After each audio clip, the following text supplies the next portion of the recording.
Yo, welcome to another episode of Tuesdays with Jakey. It is Tuesday, July 27th, 2001, and I had a whole lot of notes written out all weekend while I was up in Yellow Pine that I spent yesterday and today organizing, and I had all these things I wanted to talk about reading, my brain, meditation, all sorts of different shit. But then I just decided to scrap it because I wasn't feeling very energetic about an hour ago, and then I took a cold shower, and I had some coffee, and now I'm fucking back, baby. But I scrapped all my notes, and I wrote some other ones, and here we go. So I was at the hospital today, the local St. Luke's Clinic in McCall, Idaho, which I refer to as the medical chalet, because you go in there, and it's fucking gorgeous. It looks like a hotel, and it's got all these old, wooden skis and old school snowshoes on the wall, and just makes you think,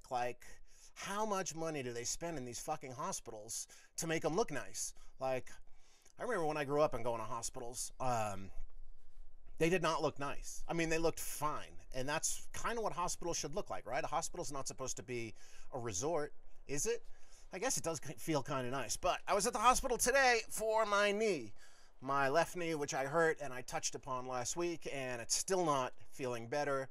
I was aching to get running again, and I did a few weeks ago, and I started running, and then I went out for a 5-mile trail run up in the mountain here, and hurt my knee at some point. I didn't twist it on a root or a rock or anything. I just kind of I developed a pain throughout the run, and then at one point it just became insurmountable, or at least insurmountable for running. Not really insurmountable, but it bothered me to the point where I felt like you probably shouldn't be running anymore. It's probably not a good idea. So I walked most of the rest of the way and got home, and I iced it, and I dealt with it, and I texted a friend who's a nurse, and I texted my old acupuncture guy, AcuPaul. Just an amazing human being, and I listened to a podcast with him this past week that I'm going to put on my Twitter feed in case you want to hear an amazing story and journey of an acupuncturist and how he became a sort of Eastern healer. He's Eastern to begin with because he's Thai, but how he just became a healer, and it was fascinating to me. I learned a lot of things I didn't already know about him. But anyway, my knee has been bothering me, and I went through one weekend of work up in Yellow Pine and behind the bar, and it didn't get much better, and I was had ice on it for most of the day, and then I went throughout the next week, and then a few days ago I was Googling ACL and MCL tears, and I was like, oh fuck, did I oh man, please don't tell me I'm gonna be hurt forever. I've always been very conscious of trying to avoid injury from running, doing a lot of stretching, doing the walk-run method where you run for 4 minutes and then walk for 1, which I latched onto after an injury I had in 2010. That's actually how I found my acupuncture guy too. I injured my knee in 2010 running down in Battery Park City in New York, and I got this tough pain on the outside of my knee. And same thing, it didn't all happen at once. It just kind of came about, and ended up walking home, which was pretty far at that time because I was living on East Houston Street, but I was all the way down on the west side on Battery Park City, and I walked home, and that's how I ended up going to acupuncture, and one acupuncture session took care of it that time. But I went to acupuncture last week in Boise on Wednesday when I was down there for the Built to Spill show, and I was really hoping I'd wake up Thursday and it would feel all better, but it didn't. So I went through another weekend of work and felt a little better. But then this morning I woke up first thing and called and got a same-day appointment and went in there, and the NP, nurse practitioner, which is just below a doctor. I gotta say, I had a woman take my vitals, and then another woman is the nurse practitioner, and fucking 10 out of 10 times I want a woman physician. They just seem to be much more caring and healing in nature, even though I have a male acupuncturist. But if something's wrong with me, I want to see a woman. And last year when I had pneumonia, I saw a woman, and she fixed me up real good. And then when chest infection returned in the spring, I saw a guy, and he was just like, I'm a dude. I know dude things. And him and I got in a little tiff about when I told him I was sleeping with tape over my mouth so I would breathe through my nose in the night to expand my lung capacity, and he was like, I can think of a dozen reasons that's not a good idea. And I don't think a woman would have said that to me. But I gotta say, I was stoked to have a woman, and she was pulling and jerking and yanking and twisting my knee and giving me resistance exercises to do and trying to figure out where it hurt, and it kept not hurting. And I was like, that's a good thing, right? And she's like, yeah, we'll see. Wait till I do this next one. And it just kept not hurting. And then she was like rubbing around my knee and my kneecap, and she was pretty confident that I didn't tear my MCL, which is awesome, because, God, I don't want to have a surgery. I've only actually ever had 2 surgeries. I had a hernia surgery when I was 3 months old, and skin graft surgery. The hernia surgery just left a cool little scar down by my dick, which, you know, treasure map style or whatever. And then the skin graft surgery left a fucking rad scar on my chest, and my chest and throat, which you could probably see. Yeah, look at that. What did Evil Knievel said? He said, pain's temporary, bones heal, and chicks dig scars. And how right he was about all of that. But yeah, I got an x-ray on my knee, which she wants to see like my joint separation, and then I gonna go for some physical therapy. I got a call tomorrow morning to make an appointment for that, which I've never had to do physical therapy really. I used to do some for my back when I broke that back when I was 15. But they just showed me some stretches and stuff, so I'm hoping physical therapy for my knee will be the same thing. But it's been 2 weeks now, and it hasn't affected my mental state, which is fucking awesome, because I feel like I've got a pretty strong mental state lately, and I'll get into that a little more later. But yeah, ain't nothing gonna break me down. Ain't nothing gonna break my stride. I'm gonna keep on moving. I'm not gonna keep on running for a little bit, but I just don't want to be laid up. I did suffer that in the fall and the spring with the chest infection, and it led to a little bit of depression, but I also feel like I've been eating better, been taking just better care of myself in general. Physically, sure, but mentally, most importantly, and I think that's going to lead to getting over this and healing. But hospitals, to get back to hospitals, I have thankfully avoided hospitals to a large degree, even though I've spent plenty of time in them. 31 days of overnight visits in hospitals on 3 different visits in my life. 10 days when I broke my back in the New York hospital, Cornell Medical Center, in their trauma unit, and then 11 days in Las Vegas when I burned my face and neck, and then 10 more days back, oddly enough, in the same hospital on the same floor, in the same trauma unit.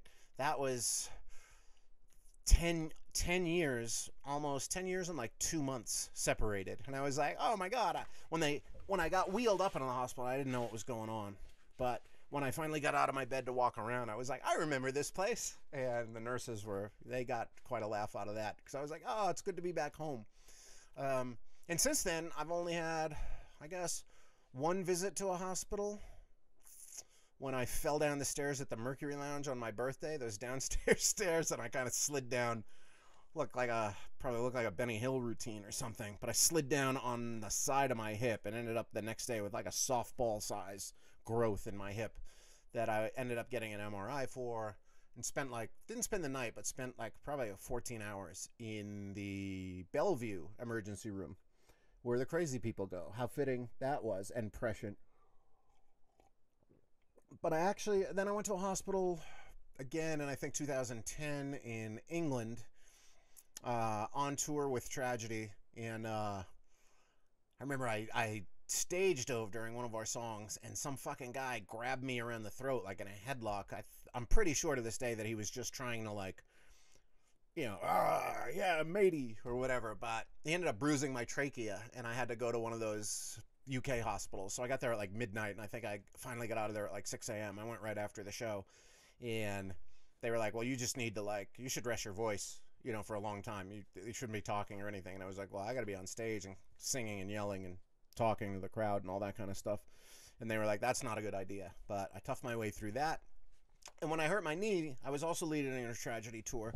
When I hurt my knee the first time running, I had a tour coming up like a few days later, and I just ate so much. I would like ice my knee every day, and then I got a knee brace, and then I was doing like, I had these 800 milligram ibuprofens, and I would take 1 or 2 of those before every show and another after. And like, just the way I used to act on stage in tragedy was just jumping around like a wild man. That was my role. And I fucking gritted it out and toughed it out. And then I came back from that tour, and it was so painful. And I was like, I'm sure that I'm going to need surgery. And then a friend of mine who won't be named because he's anti-vaxxer, anti-masker, conspiracy theory nut. But he told me back then, go see this acupuncturist. And I was like, dude, I need fucking surgery. And I actually had health insurance at the time, so it wasn't going to be that big of a deal. But I was like, before I go to this doctor who I'm pretty sure is going to want to cut me open, let me go to this acupuncture guy. And that's where I met AcuPaul. And dude took care of it in one treatment. I woke up the next day and I felt fine. And I was always scared of chiropractors because I feel like everyone I know who goes to a chiropractor has to keep going back for the same issue. And I'm like, they didn't fix you. You know, it's like getting on meds. Like, I don't want a prescription. Like when I had my pneumonia and my chest infection, like as soon as I started feeling better, I got off the inhalers and the medications that they were giving me. Because I didn't want to be tied to them, especially the first time I went a little further with them because it was pneumonia. The second time I was like, man, the doctor told me, the dude doctor was like, you need to be on this fucking steroid inhaler for 3 to 6 months. And I was like, first of all, it's $300 a month. I don't have any money. Second of all, why would I be on a fucking steroid inhaler for 6 months? That just sounds ridiculous. Like, do I have asthma? Like, no, you don't even know what's wrong with me. You kind of acted befuddled. And you're, oh, well, I guess you're going to have to stay on this. And I was like, fuck you. I'm going to read. I'm going to figure this out. I'm going to do breathing exercises. That trip, like a week after I was taking the inhaler, and I dropped the inhaler when I went down to Phoenix to get my motorcycle. And I thought I was going to see friends and thought I was going to like meander my way home. But when I got down to Phoenix, I was like, I'm just going to spend a few days in the desert, dry air, and that helped. And then I read this book, Breathe, and I started doing a bunch of breathing exercises. Then I rode my motorcycle to Vegas, stayed there a few days, and then rode home. And that whole ride home, that's actually that was April. That's when I feel like my meditation went into a higher gear, but also my breathing exercises. That's when I learned to ride my motorcycle without headphones in.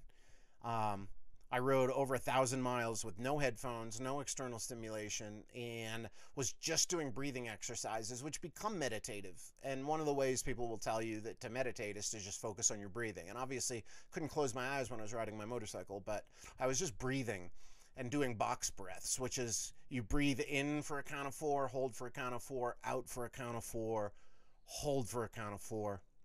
And then inhale again. And I was doing that for hours on end on my motorcycle. And, not long after, like, my lung issues pretty much cleared up. And I've been continuing to do that whenever possible. And I do it a lot when I'm running. It was a technique I used a lot when I was doing running for Rodney, back when I ran 3 miles every day in 2016. With that one, though, I would breathe in 4 times, then hold for 4 count, and then out 4 times. That was intense, but it powered up my running. I should probably get back into that. One of the things I was thinking about with my running injury was like, I had what is becoming increasingly rare. I had a bunch of negative thoughts on that run, and I wonder if something in my brain, just like angsty thoughts more than negative thoughts. But I was letting them percolate in my brain, and I've really been trying to like let go of those and ask myself where they came from, why they're happening, process it, and get rid of them. But I was really focusing on it, and I bet that has something to do with why I ended up hurting myself, because your mind and your body are super connected. But back to hospitals, there was one more hospital visit I had, and this is something I thought I was going to bring up on Toby's podcast maybe, but it's something I talked about in therapy, and it goes back to my mother. But when I was 3 weeks old, my mother pulled me out of her crib because I was crying, I guess, and she went to get me some milk, and she put me up on the counter, and then she reached for a glass to get the milk, and I fell off the counter, and I hit the back of my head on the counter. And I guess I was a bloody mess, and my mother was freaking out and took me to the emergency room, and they sewed stitches in the back of my head. But for the rest of my life, she would tell that story at family gatherings and not family gatherings, and just laugh about it.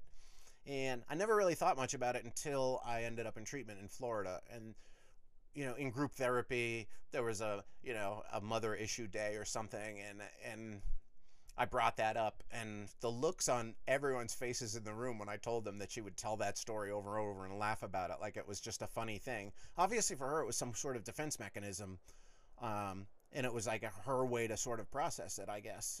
And I deal with a lot of trauma and grief with humor, and I make some of the darkest jokes imaginable, both to myself and out loud when crazy things happen. And but yeah, I don't hold my mom. I don't know. I don't hold her in low esteem for that, I guess. Like, it's another one of those negative things where I was like, thought about it, processed it then in treatment, and then was like, well, that was, what she was doing. And one of the things I've used to deal with my mom and the, sort of trauma she's caused me is that, like, she had a bad childhood. I'm pretty sure she was doing the best she could for my childhood, and she did a horrible job. But it was as good as she could do or thought she could do in the moments. It was the shit that she did when I got older that I really was like, you know better by this point. And I knew better and would call her out on it. And the more I started calling her out on it, the more vicious she would get towards me. And that's why eventually I was like, you're out. You know what I mean? Banned from the club, Mom. And probably won't speak with her again. But that's a big memory of hospitals for me. And also there's a memory of my mom dragging me there was St. Joe's, St. Mary's, and Lowell General Hospital were the three hospitals in Lowell, Massachusetts. And I spent an inordinate amount of time in those hospitals. Lowell General was like, that was a fancy private hospital, so we never went to visit relatives there, but my mom worked there because our relatives couldn't afford it or didn't have good enough insurance or whatever. So they ended up at St. Joe's and St. Mary's, which were even more grim, sort of Eastern Bloc medical centers, more like the one I went to in London, or actually it was Bristol, Connecticut, Bristol, England, home of Banksy. But my mom used to just take me to hospitals as a kid, which also I'd never even pieced together was weird until not long ago. She would drag me to see distant relatives who I had never met before and see them on their deathbeds. And just make me go visit them. And she was doing that out of some codependency issue. She wanted to be the savior in the family and the one who always went to see the people in the hospital, and we'd have to get them some chocolates or a stuffed animal. But I'd just sit there in hospital rooms watching people die. Never literally die. I was never in the room when someone died, thank Christ.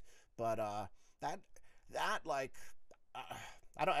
sure that's not good for a kid, right? Drag a 6, 7, 8, 9, 10-year-old kid for years on end to see these people. Like, I didn't even know them. That was the thing. It was like, when I went to visit my grandfather in the hospital when he was really sick, I was like, that was my grandfather. I had plenty of visits with him. I understood, like, why I was going to see him. But there were all these people, like Uncle Pinky, Aunt Blanche, was like, who are these people? I've saw them a couple of times at Christmas, and like, this guy's got tubes in his nose and hooked up to all these machines, and people are crying, and I'm like, what the fuck? So yeah, hospitals are just weird, and I want to spend as little time as possible in them for the rest of my life. But I also understand that I'm 47 years old, and I'm not going to heal as quickly as I used to, and I'm also probably not going to slow down my pace of physical activity, running, swimming, biking, motorcycling. I'm sure at some point I'll probably fall off my motorcycle again. Hopefully it won't be bad like most of them haven't been, but it's going to happen, right? And then, of course, as I get older, I'm going to develop some sort of maladies, I would assume. So you just got to make peace with hospitals, right? So that's what I'm doing. And at least I have a nice chalet to go to up here in McCall. It's pretty hilarious, the pictures of it. It's like all this exposed wood, and I don't know, it's really pretty. Yellow Pine. So I went up to Yellow Pine again for the weekend. We had our slowest weekend since I'd been there. Just dead, really, all weekend. But it gave me a lot of time to think, obviously. When I'm just hanging out by myself in the tavern, and I just fucking dig it there. I don't know what it is. It's just like, you ever been someplace and you feel like you're home? That's how I feel up there, and it's pretty cool. And, my plan to go up there, at first, it was like, it wasn't even at first. I went up there one time, came back, talked to Greg and Shanti, and I was like, I'm going back next weekend. and I'm going to talk myself into a job up there.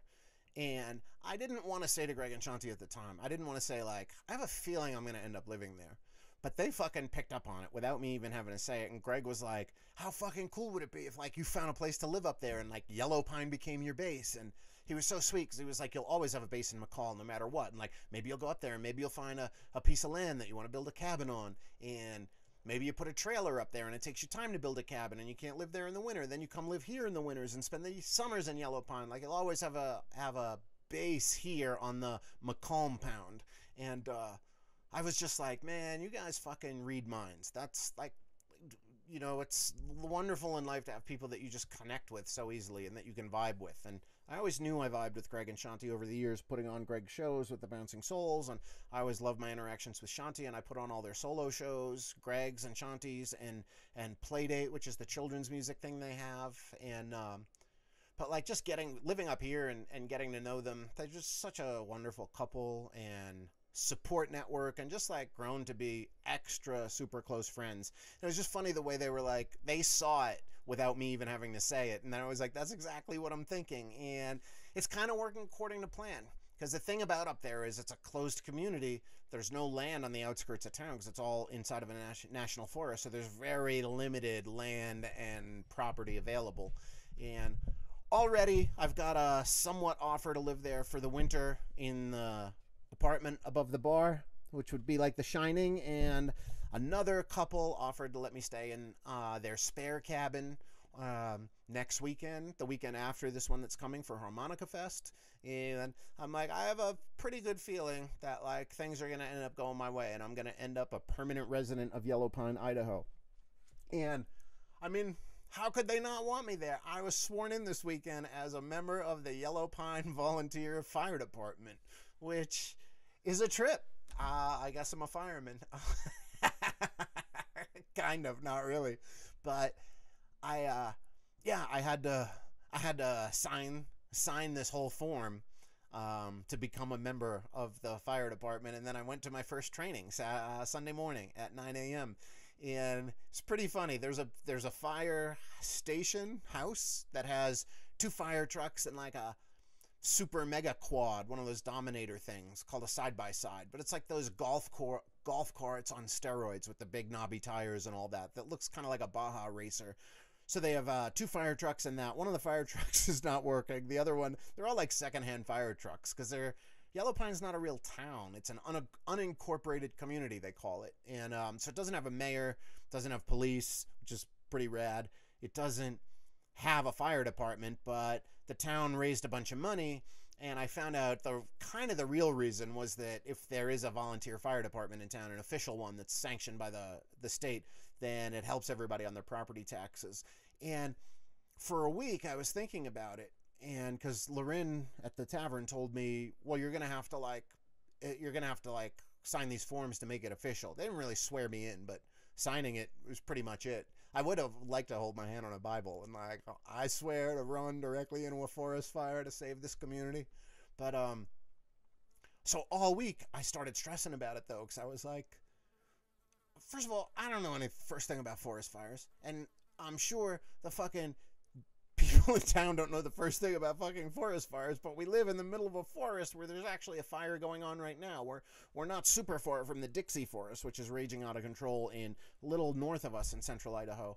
And but then I went to my training, and the training consisted of, as I told a friend, a bunch of ding-dongs comparing hoses. But really it was like they pulled the truck that works out of the firehouse, the building that they built to be the firehouse. They pulled it out, started it up, and then we took turns firing up the hose engine. There's a separate engine on the back that powers the hoses, and we took turns starting that. But the guy who was showing us how to start it did all the switch flipping and like using the choke and this and that, and then was just like, now press this button. So I pushed it and it went and then people were working the hoses and just spraying shit into the trees. It was just like hose practice.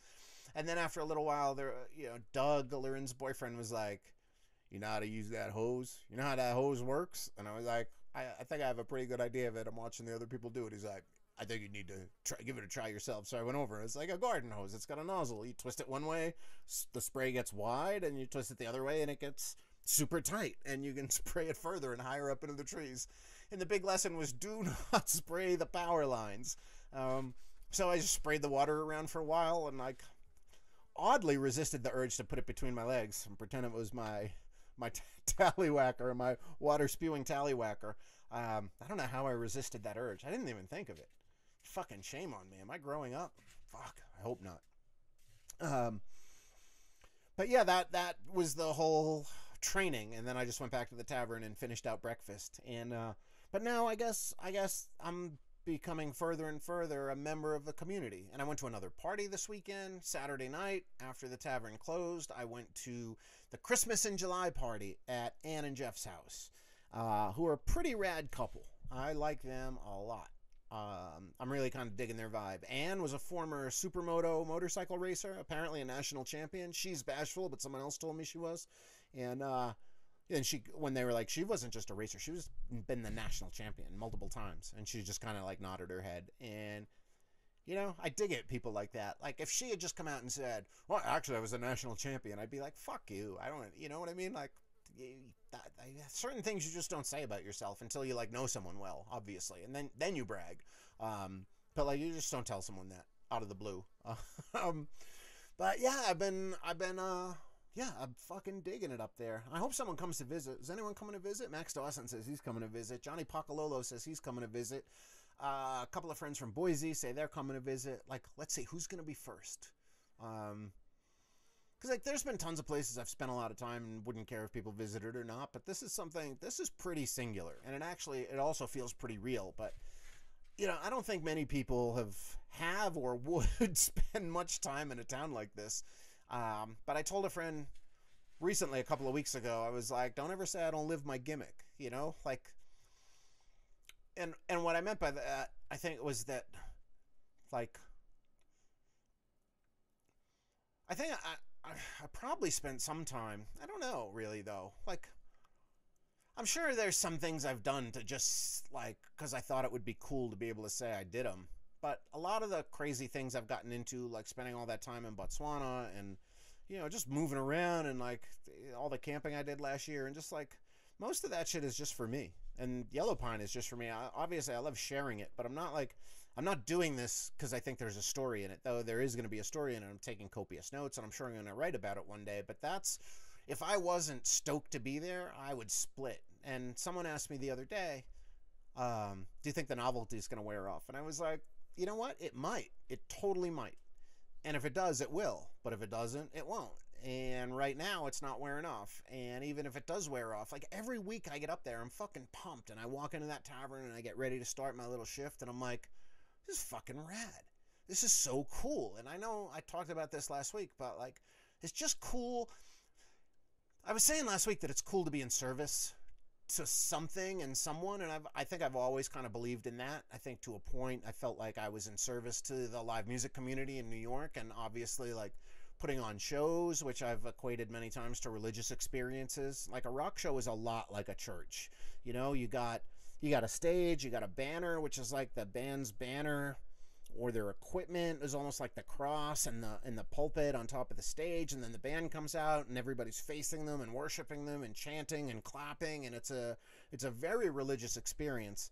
And actually I've pondered the idea of registering rock and roll as a religion, or at least rock's off as a religion, and say people are communing with their God at my shows just for a tax exempt status, really. But I think I could make a pretty solid argument, and I'm surprised that no concert promoters with more resources than myself have not tried that already. And if they have, they sure didn't use their PR resources to get the word out about it.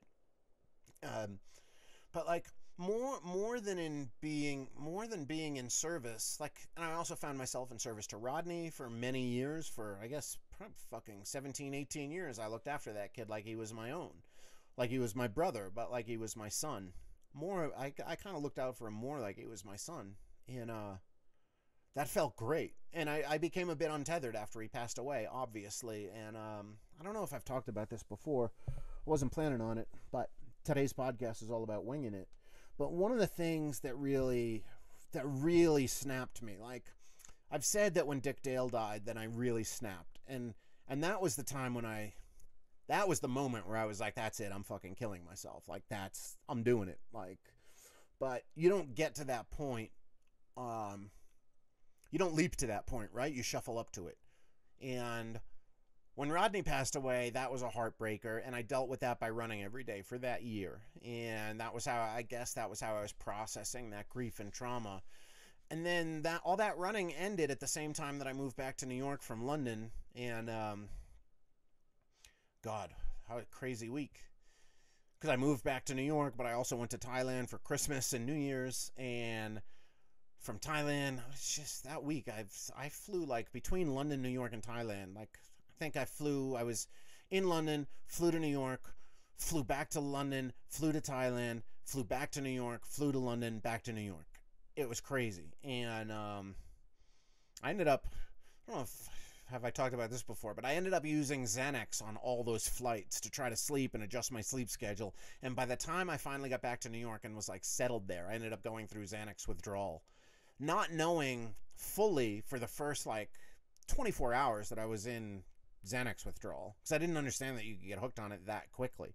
But I turned out to be full withdrawal and like fever, sweats, and nightmares, like crazy fucking lucid nightmares. And it lasted like, I don't know, 48, 60, 72 hours, something like that. But then I was just like back in New York and I was a bit untethered. I was like, what the fuck is going on? And I was like, I got to restart my business. I thought this London thing was going to work out.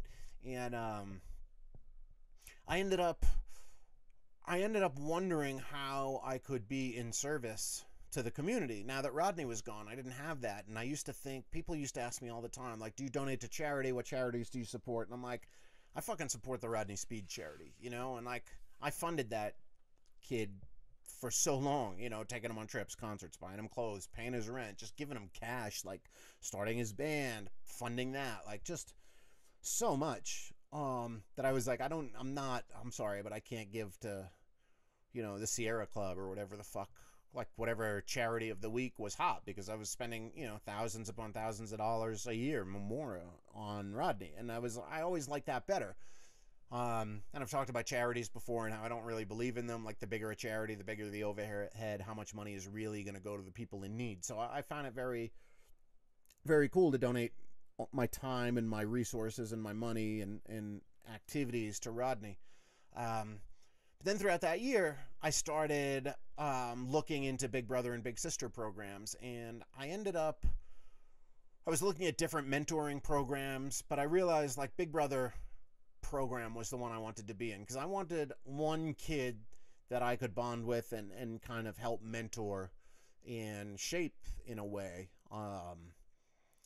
And I ended up signing up for the Big Brother program. I went to several orientations and met people, and then information sessions. And then when I finally submitted this huge application packet, I ended up having to go for a couple of actual like full-on trainings, like 3 or 4 hour long seminars. And then the last thing I had to do was go for a psychological evaluation, which I thought I aced. Obviously I did not. And, you know, they probably, you know, they're pretty good shrinks, but at that point in time, they probably didn't need a pretty good shrink to figure out that, like, maybe they didn't know what was going on with me, but, you know, they probably figured out it's probably not a good idea to give this guy a child to look after. But for some reason, I would like very much wanted another black kid from the Bronx. And that you were allowed to ask for that, specifically if you wanted a certain ethnicity, if you wanted a certain neighborhood. And I remember talking to one of the women, and she was like, you know, you live in downtown Manhattan, like it's a lot, there's plenty of kids in like Bushwick and Bed-Stuy that you could get to a lot quicker than the Bronx. Like, you're gonna have to do this, like, what is it, every other weekend. And then there was it was like the Army Reserve, you had to agree to a certain amount of time. But I was like, no, I'm pretty sure I want someone in the Bronx, because Rodney was from the Bronx. And it's almost like, thinking about it now, it was almost like trying to replace a puppy or something. Like, if you're like, I'm just gonna get the same breed, which I don't know, is that wise? I don't know. I haven't really thought about it much, but yeah, that's what I was looking to do. And then I remember the day I got the letter from the Big Brother Association. It was a Saturday afternoon. I went downstairs, I got the mail, and saw the letter from them, ran upstairs, opened it in my living room, and it was like, we regret to inform you that you chose to not be selected. And they wouldn't give you any information why, and they told us when we applied, and they told us when we started the application process, like, if we say yes or no, if we say no, you're never going to know why. You can't ask us questions. We don't divulge that, but it's just a done deal. And actually there was a, if I recall correctly, I'm pretty sure there was a caveat in there that was like, if you get turned down, you're turned down. Like, you can't reapply the following year or whatever. And I was just crushed. I was fucking heartbroken. And I spent most of that afternoon crying, and then drinking and just crying and like trying to get rid of the pain. And then I texted this woman who I knew tangentially from the Polar Bear Club, and she came over, and then we fucking got into a thing,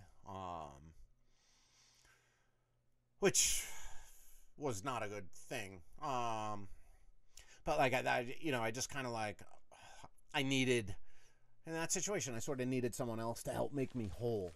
Because I felt a big void. I felt like a loser. I felt like I was no good. I felt like there's thousands or tens of thousands of kids in this city who have no male role model, and I applied, and I think I'm a good person, and I was turned down. I was like, what kind of piece of shit am I? That was the message I got. And I was devastated. And it was right around the time I had just bought that motorcycle in California when I got that news too. And that's part of what just sent me out there to Cali, to just be like, you know what? Fuck it. Like, I don't give a fuck. I don't need to come back to New York. I don't need to do anything. I'm just going to ride around on my motorcycle. And then after 8 months of that or whatever, then Dick died. And that was just a whole bad, depressive time. But that was the catalyst that, like, that was the thing I was looking for, that I thought would help make me whole, was having another young person to sort of help out. And I think that's probably when I first started realizing that I just ended another relationship I was in. It just ended not long before that too. So it was just kind of devastating blow after devastating blow, and was just leaving me with this feeling of having nothing. And of course I had rocks off, I had all my friends, but I couldn't see that. And I felt useless and worthless. And I felt like I couldn't do anything of value. And even if I could make a lot of money, what the fuck did that matter? And it kind of snapped me. And it just led me off on a dark path. And probably just about a year later from getting that letter is when I ended up in the hospital, or in the treatment center, and ended up in that hotel room in Vegas trying to kill myself. And now it's obviously a 180-degree difference. I'm not back there at all, and I don't even think about it much now that I'm thinking about it. Obviously, it's a little bit heavy, and I'm taking a moment to feel some of that. But the idea of being in service is kind of what I liked on that farm with Patsy and Dan and working there. And I was like, I want to be part of something. And that was part of why I moved to London and took that Brooklyn Bowl job too. And that's why I was managing, when I got back from London, I also took a job managing Michael Monroe, the singer from Hanoi Rocks. And I did that for like 8 months, and then I ended up managing that Billionaires band. But the reason I took that job in London, and the reason I wanted to get into management, was I wanted to be part of something lasting and something growing, and part of a team, or so I thought. And again, I think that was something where I was at a loss for finding value in myself. So I thought if I could contribute to something else, then that would give me more value. When what I've learned since is that you have to find the value in yourself before you can actually contribute to a team, or really be of service. Because if you're not, I mean, you can be of service and contribute to a team without having value in yourself, but really having that self-value is going to be the most important thing. So it just kind of threw me for a loop, and moving to London, I was like, I want to be part of a big team. I want to be part of the operation. I want to help build something awesome out here. And yeah, that didn't, so many things didn't work out in that regard, which just left me spiraling. But now, post-treatment center, COVID sent me spiraling, and it took a long time and a lot of work, and a lot of meditation, and a lot of therapy, and a lot of just introspection, which is meditation in its own way. And a lot of just trying to figure out, like, okay, everything got taken away from me. What is it that I want? How do I want to rebuild my life? you know, everything got taken away with COVID. I mean, business-wise, and my home didn't get taken away, but I gave it away. I gave it up, and I just ended up in Idaho, by fucking sheer luck and chance in many ways, but also I think, you know, it was almost predestined that I ended up here and ended up with such a wonderful sort of host family of landlords as Greg and Shanti and their little kid Ever. But ever since I got here, it's been super deep, hardcore self-reflection, and had some ups and downs. And then the springtime came, and spring renewal, right? And wanted to get my hands in the earth, and I actually had looked into another job up here with a t-shirt screen printing company, and almost ended up taking that job. Almost ended up being a t-shirt screen printer, which would not have ended well. I wouldn't have seen myself doing that long. But same thing. I had found value in myself by that point, and now I wanted to figure out how to incorporate myself into the community. That's what I was looking for. More so than being in service to that t-shirt business. I wanted to figure out how to inject myself into the community and not just I was looking for a way to get out of the house with a reason behind it. And that didn't work out, thank goodness. And then I got this opportunity to go help out on this farm with Patsy and Dan, and that felt great for a while. And then it didn't. Around the same time, I ended up finding this thing in Yellow Pine, and now I've just transitioned, and I don't think I'll be back to the farm anytime soon. Certainly not with my knee, but I told them that that things are working out in Yellow Pine, and that, you know, I would be available for like select projects and stuff. They really had something for me to do, but I couldn't be there regularly doing the maintenance I was doing and the landscaping and weeding and stuff like that. And they totally understood, and they gave me a thumbs up, and like felt really good to have their approval, as opposed to like, oh well, we really could have used you around here. They weren't that type of people, but still, I felt a little like I was letting them down. Though I never agreed to stay for the whole summer or anything, so I shouldn't really feel bad about it. But up in Yellow Pine, I've found a real sense of belonging. And I'm not sure that, like, none of these, I'd be shocked if more than a few of these people actually became friends as opposed to acquaintances. But, like, I'm good with acquaintances. And what I've realized up there is, like, I love being part of the crew. Like, I love being one of the cast of characters that's interacting with people up there.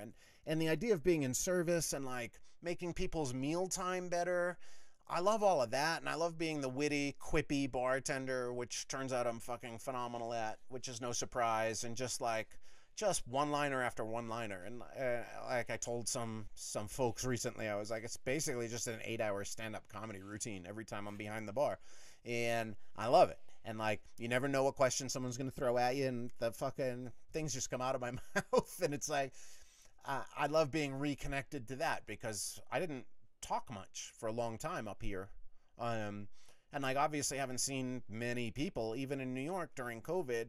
You know, it took a while to actually just start going on walks with friends and being separated, but like now it just feels really good to be in that situation. But more so, I've learned that it feels good to be of service, but it also, I'm kind of understanding that it feels good to do a job well done, no matter what that job is, and how important that is in life. And I'd been thinking about careers and how much money I was going to be able to make doing this or that, and that's something I've gone through my whole life, and I felt this pressure to like do big things, and that's what Rocks Off had become a trap to me in part, because like with business, you're supposed to grow your business, you're supposed to do bigger things, and like even though the cruise season is big every year and it's tons of shows and it's like tons of moving parts, and like it's a phenomenal undertaking to make it all happen every year, it just felt like I was doing the same thing every year. And that's why I started different film festivals and the bus trips, and even way back the Coney Island Fun Pack and all that stuff, and like all these different sort of offshoots of Rocks Off that I started, and that podcast I started way back. I was always itching to do something different, and now I'm just up here at this tavern, and over the weekend on Saturday night, when I was like, it was time to close and I was supposed to go to this Christmas in July party, and I was like, I don't know, do I want to go to the party? I was so tired. I'd been there for like 13 hours, and I was like, now I got to clean the grill. So I start cleaning the grill, and I started thinking to myself, do I want to be a guy who's 75 years old cleaning a fucking grill? And it was like, well, no. But I'm not a guy who's 75 who's cleaning a grill. I'm a guy who's 47 who's cleaning a grill, and who knows how many more times I'll clean this grill. And I was like, I'm going to make this grill super fucking clean. And earlier in the night, I was chopping vegetables for the little tubs of vegetables for the quesadillas. And for the cheeseburgers, you need to chop onions and tomatoes. And I was like, the vegetable bins weren't even empty. But I was like, I'm going to chop the vegetables anyway. Why? Because Lauren's going to appreciate it when she comes in tomorrow. And I want her to come in to a setup that she's proud of the guy that she gave the opportunity to, proud of the job he did. And I want to be proud of myself when I walk out of there and not be like, oh, I could have emptied the trash. I could have done this, but like, I didn't really need to. The trash was only half full. Like, I just realized that there's a real fucking joy in doing a job well and doing it right, no matter how small of a task it is. And I think that's a lesson that we can all take in life. And it made me realize I've thought a lot about other people and judgments and trying to be free of judgment. And when I do judge someone, trying to figure out, like, where did that judgment come from? Like the negative thoughts I was having when I was running. Like if a dude walks by with a goofy outfit on, like, there's a couple of ways to look at that. And or if a guy, not even a goofy outfit, but I used to look at things, it was my default sort of to be like, I don't like that person. And now I try to look at it as like, well, look at that guy fucking go, you know? And I think you can train your mind into doing that. I've been working on it. It's getting there, but you can train your mind to be like less judgments and more love. And finding the beauty in simple things too, like those simple jobs, and you know, or finding the beauty in the mundane existence of chopping vegetables and cleaning grills, and just like that all matters to somebody. Everything you do matters to somebody.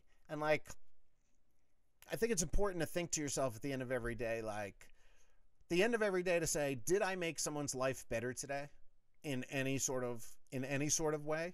Did I do it to multiple people? If so, fucking great. Did I make anyone's life worse today? And I've had situations up there at the tavern where I had a situation with a couple of teens who left $1 tip, and then I could have been snarky with them, but I like said it in a really nice way. Like, hey man, like, this is how we make our living. Like, you know, you got to tip people, you know. And it's important to go to bed at night knowing you made someone's day a little better, and also to wake up in the morning and be like, how can I make someone's day better today? And how can I make the world a better place in whatever small way it is? And if that means if you're fucking cleaning a grill, or if you're a janitor somewhere, or if you're whatever it is you're doing, right? If you're a fucking Uber driver, just drive that car well. Just whatever you do, if you do it well and do it with good intentions, you're going to feel better about yourself at the end of the day. And that's what I've been finding up there. I'm finding the beauty in just doing a good job and playing good music and creating a good vibe and a good atmosphere. And just, that's much like concert promotion was like, concert promotion is basically the service industry, and you're trying to provide a good service and make people feel good about being out for a night of what amounts to basically a night of drinking and entertainment. So even though you're not running the bar or being a bartender, you're still in the service industry. You're creating and curating a vibe and an energy for that night, and creating a vibe amongst your staff so that they create a good time for the people when they get on the boat, hence us wearing unicorn outfits on the boats and stuff like that, and just like blasting music. Something I started doing a few years ago, which I can't believe I hadn't done sooner, was just blasting music on the pier to people who were waiting in line to get on the boat, because it used to just be silent. And then I started bringing our big boombox outside and running like a long power cable down the pier and just playing tunes, and people are like, and then walking up and down the line, if I'm not the guy checking people in, walking up and down the line, hey everybody, make sure you have your IDs ready, and you just do it in an energetic way, and you can start the vibe a long time before they actually walk through the doors of the venue. And that's something I learned back at Wetlands when I first started there, and I was doing the cashier booth shifts at night, and I was basically the ticket taker, because back then there weren't a lot of advance tickets for those shows, so everyone would come up to the window and have to pay to get in, and they'd have waited in line, they'd have security had asked for their ID, then they'd get to me, and I'd always try to be fun and lighthearted and goofy with the people. And then I started bringing candy to that job, and I would have a big pitcher of Jolly Ranchers or Dum Dums, which were specifically curated candies because they were single piece candies that you could suck on for a little bit. It wasn't just a wasn't just like a Tootsie Roll that'd go away real quick. A Jolly Rancher and a Dum Dum are both things that you're going to have in your mouth for a bit, but not so long that, like, it'll be gone by the time you have a drink, but long enough for you to remember, like, yeah, this is cool. When's the last time you've been to a fucking rock show and a guy at the door just was like, hey, it's $10 to get in. Hey, here's a Jolly Rancher. Welcome to the happiest place on earth. Saying shit like that all the time.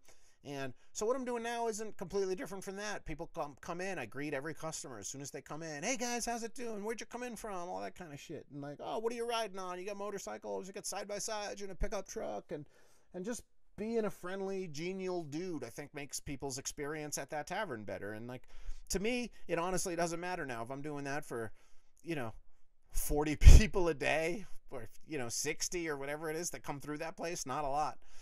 Or if I'm doing it for 500 people a day at concerts. It's just like the same thing. And it just feels good to be doing something cool and engaging with the public and giving people just a positive experience in a place where they didn't totally expect one. Like, you don't expect to end up in a country tavern and have a fun dude hanging out behind the bar, right?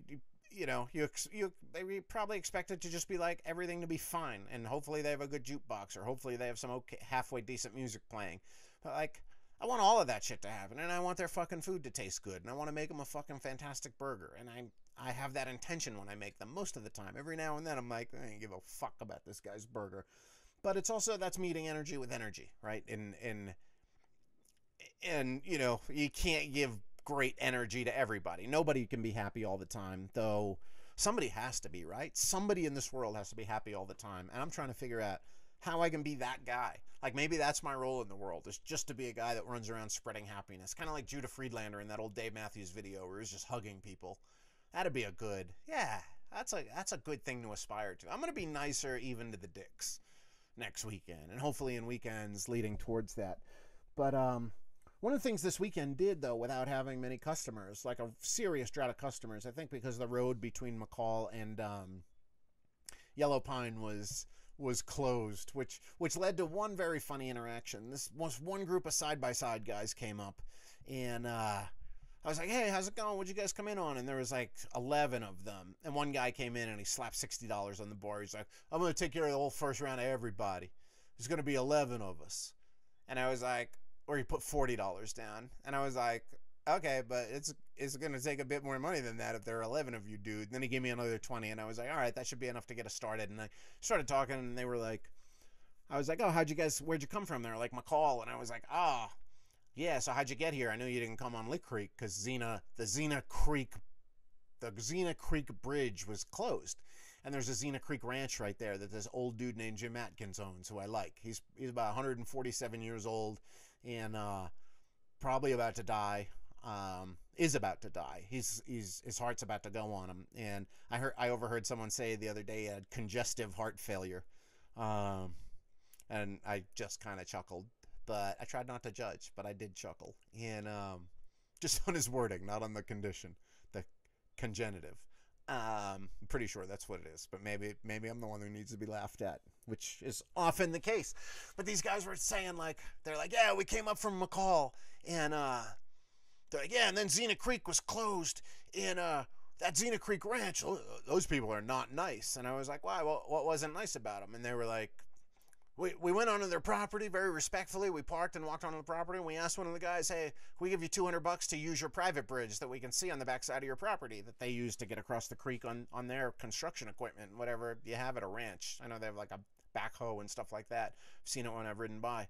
And they were like, no way, get out. And I was like, so these guys were pissed, and they were like, then we had to go circle all the way back around another 70 miles to get here. We had to go through Bergdorf and Warren and fucking Big Creek. And I was like, well, I guess you guys didn't see the sign, huh? And they're like, what? And I was like, there's two signs coming out of McCall when you get on Lick Creek Road, two different ones separated by a couple miles that say that the bridge is going to be closed from the 19th to 29th. And I'm like, motherfucker. And in my head, I'm like, these guys drive like maniacs in these side-by-sides. And of course they didn't see the sign because they're just whooping it up and not paying attention. But I didn't really judge them for it. It was just like, well, just want to let them know that you did miss a sign. And like, you know, I didn't do it in a super snarky way, and just kept giving them beers, and it was all great. And then another group comes in, and they were like, looked at the menu, and they had really bad attitudes. You could tell they just had a bad energy. But I was like, can I get you guys something to eat? They're like, yeah, we're not sure if we want to eat.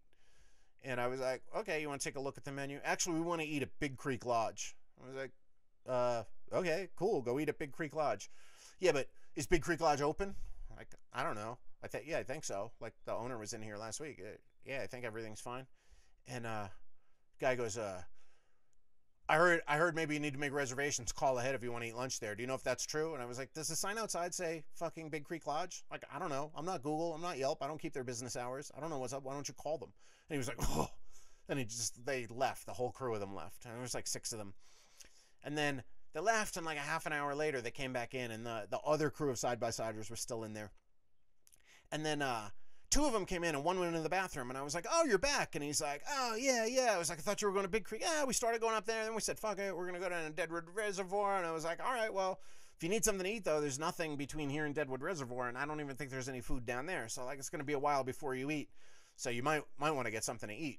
I wasn't trying to, like, sell them on food. I was just letting them know, like, hey, man, like, you're in the middle of fucking nowhere. I don't know if they fully understood that. And they had also had an issue, by the way, at Xena Creek, which they told me the first time in. And then so we're chatting, and oh no, they didn't have an issue at Xena Creek Ridge. I'm sorry. So I'm chatting with the one dude, and I was like, so where are you guys gonna go? And he's like, we're gonna go to Deadwood. He was like, we were gonna go to McCall, but the road's closed. And I was like, that's when I said, don't you guys have chainsaws on your side-by-sides? And he was like, yeah, we do. And I was like, why don't you cut down some fucking trees and build a jump and jump those things over the creek? And he just looked at me funny. I was like, that's what I'd do if I wasn't a fucking pussy. And the guy was just like, what? And you could tell he's like having a hard time computing what I had just said to him. And I was like, let it pause for a minute, and then I said, so you're gonna get something to eat or not? And he's like, no, I'm just waiting for my friend to come out of the bathroom. And I was like, and then you're gonna use the bathroom? And he was like, yeah. And I was like, well, no, you're not. There's a fucking porta potty outside. You're not even customers. You're not gonna use the bathroom. Why don't you go use the porta potty outside? And then the dude fucking walked outside. Then his friend came out and was like, where's my friend? And I was like, the bathroom's for customers only. He's using the porta potty outside. And they left. And then the other group of side-by-siders like had a good laugh as soon as everyone walked out. We're like, those fucking guys, they're not even buying anything in here. Can't believe you just said that to them. Fucking pussies. Ah! And they ended up tipping me like $24 on like a $60 bill. And I was like, yeah, see, right? People have good energy. You fuck with them. You have a good time. Everyone wins. You come in with bad energy and just start acting like a fucking asshole, then, you know, fuck you. Like, energy begets energy. And I'll try to put out the good energy all the time. But every now and then, I still got that snarky New Yorker in me. But back to doing a job and doing a job well. I wanted to just remind, there's a phrase, high value question mark. And like, that's a billboard that should pop into your head when you think about whether or not you want to do something. Is this going to have a high value to me in whatever way that might be? Like, is this going to make me feel better? Is it going to make someone else feel better? Whether it's a comment, whether it's a thought, whether it's an actual action, like, is this going to have high value in some way? If not, leave it alone. But more about thoughts and processing them and slowing down your brain. And part of that's about meditation, but you can meditate plenty, and I've been doing that, and I'm going to dedicate a podcast to that at a certain point. I thought that's kind of what today was going to be about, but it's not. But you can also meditate in everyday living, and that's by thinking about, like, every time you have if you have a thought, or especially a negative thought, ask about where it came from. Examine that in yourself. Like, take a pause and be like, why did I just judge that person? Or why did I decide that it's definitely going to rain just because a cloud came by, or something like that? And try to, like, slow your brain down and figure out where your thoughts are coming from, because that, to me, that's super important. And having access to my brain is very important. And having, I guess I am going to get more into meditation, but like, I was talking to someone the other day about meditation, and I was thinking and saying to them that like we don't exercise our brains, right? We use our brains all the time. But like, if you think about using your brain, I guess we exercise them, but we don't rest them. And rest is 3/4 of exercise, right? Like, if you're a weightlifter, you go to the gym for chest day, right? And what do you do the next day? Do you do more chest day? No. You give your chest time to heal. You tear a bunch of the muscle fibers when you're pushing all that weight around. And then you need time for those fibers to reconnect and grow. And that's what you need time for with your brain. But with all the inputs we get all day long, with social media, with fucking listening to music, with talking to people, with thinking about things, with sending emails, with doing work-related things, trying to solve complicated problems, whether they're work-related or self-related, just like always go, go, go, think, think, think. Like, we're using our brains. Like, when do we rest our brains? Like, you need a rest period, and that's what meditation is, when you can just sit there and just not do anything. It doesn't matter if you're, like, if you want to use a mantra, like in transcendental meditation, if you want to do counting breaths, if you want to just picture an idyllic place where you went on vacation, what's the most beautiful beach you've ever been to, right? If you're in a meditation app, just picture the most beautiful beach you've ever been to. What did it sound like? Imagine the waves crashing. Like, that's all different meditation, right? But the point of all of it is just to forget about the other things that are bothering you. And thoughts are always going to bubble up in meditation. It's impossible to not think. Nobody can do it. Not even the monks who've done it for centuries or tens of years, individual monks. Like, no, you can't really shut your brain off, but you can slow it down. You can slow your thinking down, and you can clear some of that chatter out. And things can come up, you think about them, and you let them go. That's the idea. But it's just to sit for as long as you can. And like, right now I do 20 minutes twice a day, almost twice a day. I don't do the second meditation every day, but I fucking do the first without fail. I don't care what's happening. The other day I actually fell asleep during my meditation, which is very rare for me. But I don't even know what point I fell asleep, because I'd gotten a really good night's sleep too. But it's just about being able to sit there and just like let thoughts come and go. And like, if they come, don't fight them. If you fight them, they're going to stick around, and let them go and slow your brain down. And that's a rest period. That's like, when you work out and then you stretch afterwards, or you get on a foam roller and you work out the lactic acid. Meditating is working out the lactic acid of your brain. And you got to give it time to recharge. You tearing those fibers apart all day in your head, in your brain, by thoughts and inputs and outputs and witty replies to people's tweets and memes. And you just got to let shit go for a little while, and you've got to give yourself that rest period. That's the only way you get stronger with working out. The only way you're ever going to lift more bigger weight is to have rest days and give your muscles time off and feed them with good information, which is what reading does, right? Or watching a movie and actually watching it and not texting while you're watching it, or just cooking a really good meal, monotasking it, whatever it is you're doing. Just read for a little while, and whether you want to read the whole book or a little bit of the book, or if you want to read one book today and one book tomorrow. I've found I used to give myself a lot of shit for not finishing books, and then I'd get stuck on a book, and then I'd be like, well, I got to read that book, but I don't want to read that book, so I guess I'm not going to read today. And that shit goes on for months, and that's what I faced over the winter when I said I had like really fallen out of reading. But now I get back in, and I read pieces of this and pieces of that, and I'm still like, I'm halfway through a half a dozen books that I want to read, and I've given up some of the books that I don't. And one of the exercises I'm going to do for myself in the next couple of days before I head back up to Yellow Pine is take more of these books that have stacked up in my house. I put some in the closet, but I'm just going to get rid of them. I don't want them around, and then if I decide I want to read them at another time, I will. But I've also grown very fond of rereading books, and there's no shame in that. I used to think there was shame in that, because I'd be like, I'm wasting my time. If I'm rereading a book I've already read, then I'm losing out on information that I could be gaining from reading another book. But that doesn't really matter either, because you're going to read that book, you're going to glean different insights out of it, because you're in a different place, and you can't capture all the information from a book. Nobody can. And if you can, then you're some sort of savant, but you're not going to understand it the right way. You might be able to be like, oh yeah, I can repeat all of that, right? Like I could, I looked at a page, I can tell you every word it says, but can you tell me what it means? That's the difference. And so I think it's important to feed your brain slowly, by lifting heavy objects, whether that's reading, whether that's really digesting a TV show or digesting a movie, or really creating something, maybe writing in a journal, or painting, or creating a nice meal, or maybe it's woodworking, whittling something, or metalwork, whatever it is, just doing something and focusing on that task. And then at a certain point in the day and in the morning, just focusing on nothing, just doing your best to let your brain just like let it go through shit and let it be like, if those thoughts come up, it's almost like reading emails, right? And then you hit delete, and then like eventually, if you do enough meditation, maybe you'll get to that mythical inbox zero, and you have less thoughts clouding you because you've thought about them and you've processed them and you've gotten rid of them. But they're gonna percolate up. You're gonna keep having thoughts. But the point is, like, give your brain a rest, and then you can have more streamlined thought process when you've gotten rid of a bunch of the clutter and the bullshit thoughts in there.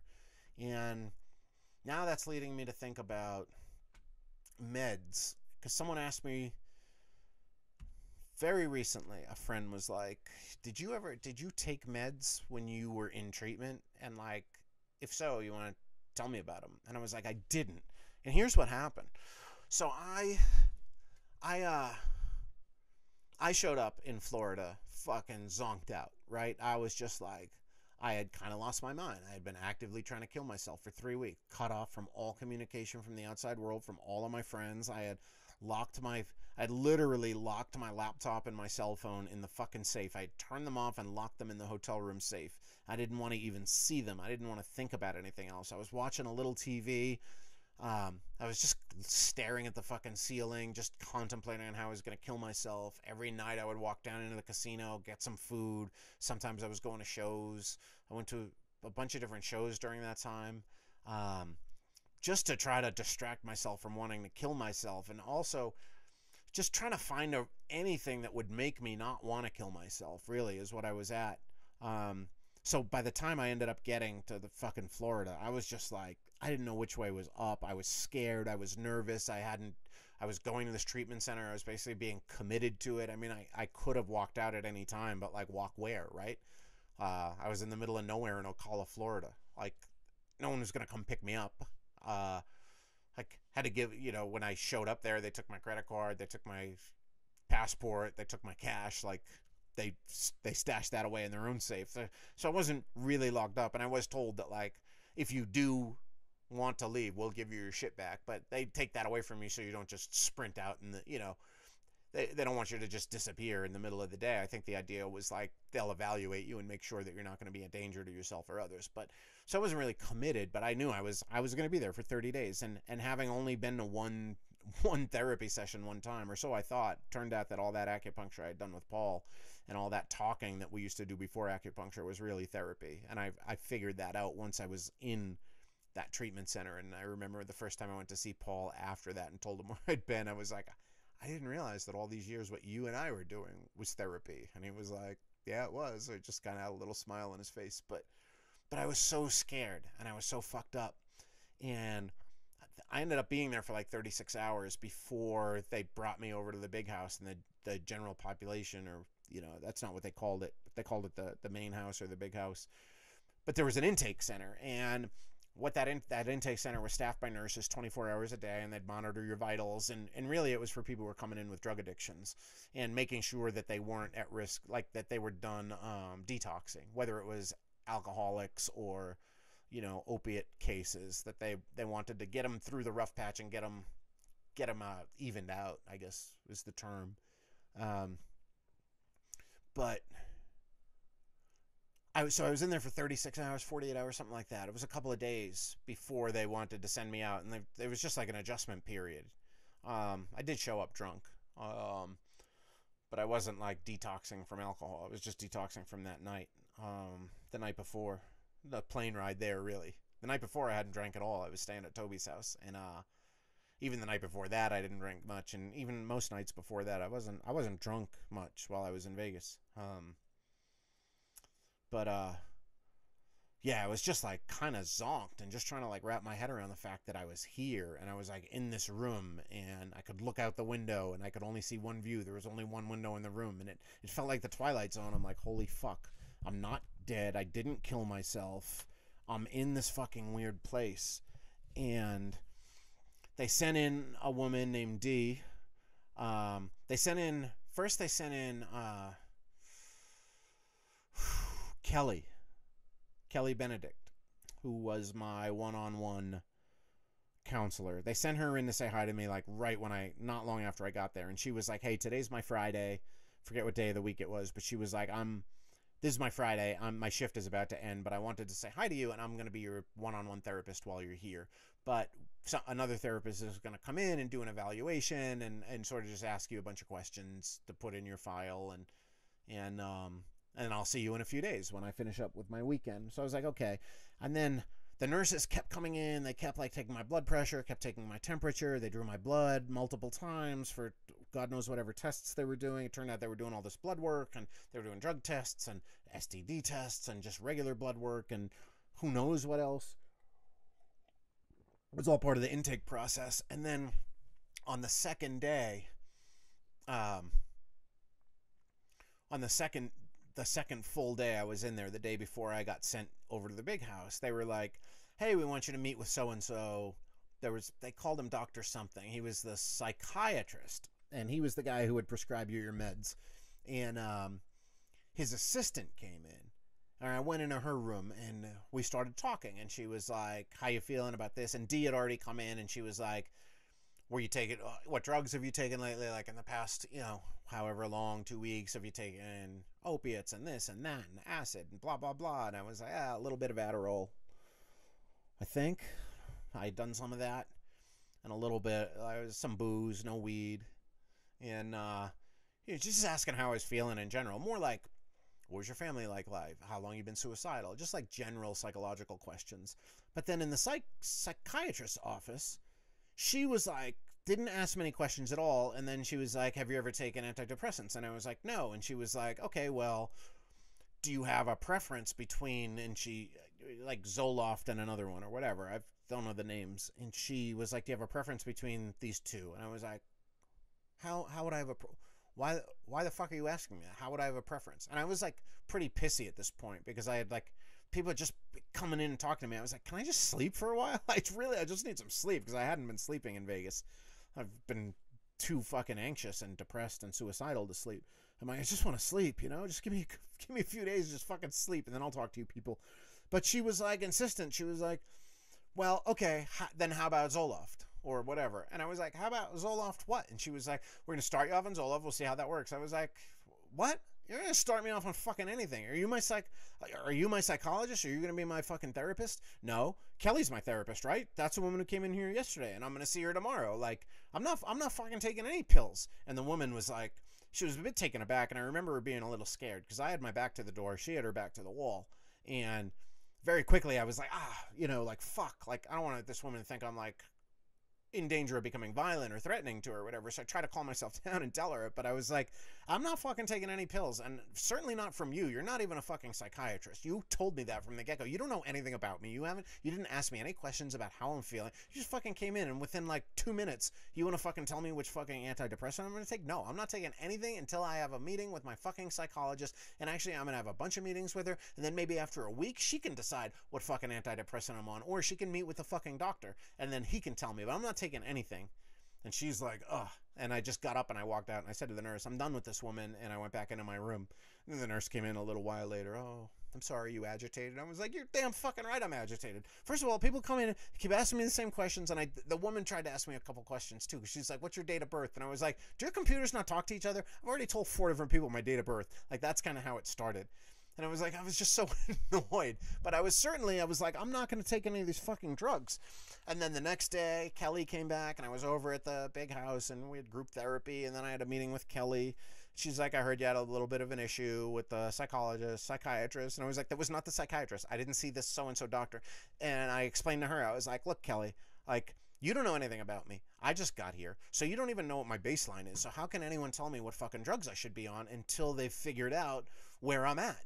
Like, I just came in here suicidal. I was fucking drunk when I showed up. Like, give me a few days, let's have some talks, and then if after a week and a bunch of meetings with you, you decide in conjunction with the psychiatrist that you want me to take certain medications, I'll take whatever you guys put in front of me. Like, if it's a well thought out prescribed plan, but I'm not just gonna, like, you're not gonna figure out my fucking baseline of how I'm acting on Zoloft. You're going to figure out my baseline of how I'm acting with no drugs or whatsoever in my system, and then you can decide. And she was like, okay, I think that's very fair.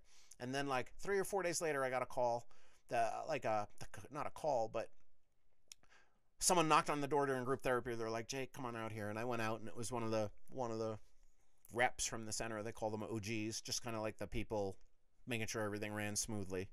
Not one of the therapists, but he was like, hey, they want to see you over at the, what did they call that? The medical house or something.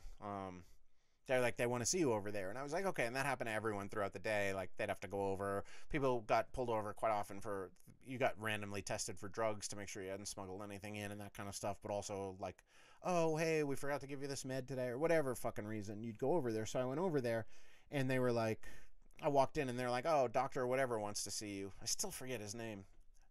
But I had heard, by that time, I had been there a few days, and I heard all the people complaining at lunch, all the inmates and stuff. They were like, the patients, they were talking about how much they hated this guy and how, like, he was just adjusting their medication based on, like, a 5-minute meeting. And I remember he had, like, this fucking super flashy BMW with some vanity plate on it, doctor something or other. And I was like, I already don't like this guy. You know what I mean? Like, he's the guy who shows up twice a week, collects a huge paycheck just because he's got the actual fucking psychiatrist degree, and just changes people's meds and changes their doses. And I heard enough people complain about it. So they were like, so-and-so wants to see you. He's in with another patient, so just have a seat and he'll see you when he's done. And I sat down, and I was like, but I don't want to fucking see this guy. I'm not going to see this guy. I already talked to fucking Kelly. And then I stood right back up like 5 seconds later, and I said to the nurse, I was like, I'm going back to group therapy. I'm not going to fucking see this guy. I already told Kelly I'm not going to see this guy. I'm not going to see him for at least a week until I've talked to Kelly. No way. And she's like, but he just wants to talk to you. I was like, no fucking way. And I was super firm. I'm not even going to fucking talk to him because there's nothing to fucking talk about. And I went back, and then I saw Kelly later that day. She's like, I understand they tried to, like, I heard that Dr. so-and-so tried to, like, call you over there to see you. And I was like, yeah, bull fucking shit. Didn't we talk about this? You did not put that in my notes. Like, what's going on here? Like, I have a thing. I'm supposed to trust you, you know? And she was like, okay. And that's literally the last time they asked me about meds. I never heard another word about it. And then right before my checkout, I brought that up to her. I was like, hey, remember when I first got here and the assistant tried to put me on meds and we had a whole tiff, and I got very excitable about the whole thing? And she was like, yeah. And I was like, I guess we never talked about it again, but I guess you guys have decided I don't need meds, huh? And they're like, no, you responded super well to therapy. You know, we've all talked about it. We talked about it throughout the time you were here. And like, yeah, we don't think you need meds moving forward. We don't think you need to see a psychiatrist. Just keep doing the work you're doing and all that. And I was like, I was so pleased to hear that. Like, obviously, I knew I was in the care of professionals. Even if people didn't like the psychiatrist, I don't know how psychiatrists work. I don't know, or are they supposed to get the information from the psychologist, or are they supposed to be your treating physician, your treating therapist? I don't know, but I was like, I certainly wasn't going to take shit right off of the jump, and I'm so glad I fucking put my foot down and that I had the wherewithal to do that, because for the most part, I felt completely helpless when I showed up there, and I was helpless. And because I realized I was helpless and I surrendered to the whole situation and became so honest in all the therapy and the group therapy and all the treatments that they were doing, because of my honesty and my surrendering and my willingness to just let it all out there and face my fears and be super vulnerable, like, because of all those things, I was able to heal. But I'm really surprised by my own intestinal fortitude in that situation of being like, fuck you, I'm not taking these drugs. And then a couple days later being like, fuck you, I'm not even talking to this fucking guy. Like, I'm not going to get duped into taking drugs. Because I knew if I had gone into that guy's office and even talked to him for a minute, he'd have his little fucking shrink hands around me and be like, well, the way he described it, just, you know, displayed aggressive behavior towards taking drugs means that he needs drugs. Because there was another physician there named Dr. Elliman, Yusuf Elliman, and he was integrative medicine, functional medicine, that's what he called it. And he came in for talks every week with us, and we were able to go to his office once a month for as long as you were there for an actual, like, physical, and you got an hour with him. And so he was like the attendant physician, I guess, for the whole medical supervisor or whatever. So they would send people there if you had if anything came up. That was the doctor's office you went to too. And he was very into like holistic medicine and vitamins and all that kind of stuff. And I turned out I was on a hell of a vitamin pack, because apparently I obviously had not been treating myself well with food. I had not been eating, and then the only food I did eat for a couple of months leading into that was like complete fucking junk food. So it was like tequila, junk food, Adderall, cigarettes. So my blood levels weren't great in a lot of ways, but like, so he put me on all these multivitamins and B, and I forget what else, complex, this, that, whatever. But it was kind of cool because I had to go every day, 2 or 3 times a day. There was med time, and you have to go in the morning before breakfast and in the evening. And no one in the treatment center knew that I wasn't also on meds, because we all had to go, and they don't know what they're putting in your cup. But even though all I was getting was vitamins, the nurse would come over, give me my meds. I'd put them in my mouth, drink the water. She'd make you open your mouth and lift your tongue to make sure you had swallowed them all. So I kind of got the ritual of it, which was kind of cool. And then at night I was on melatonin, which was great. A lot of people were on like super heavy sleep drugs. And this is not to say that I don't think drugs are good for people, right? Like mood altering drugs, whatever what do you call them? Antidepressants, I don't know what you call them, but if you need them, fucking take them. You know what I mean? But only take them from someone you trust and someone who's treating you and your psychological condition. Like, don't just let someone give you drugs like that on a whim, because that's what I'm getting to was about.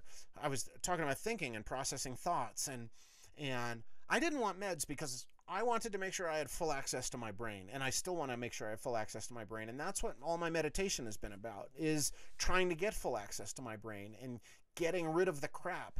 And maybe that's what antidepressants do for some people. I don't know, because I've never taken them, and I hope to never take them.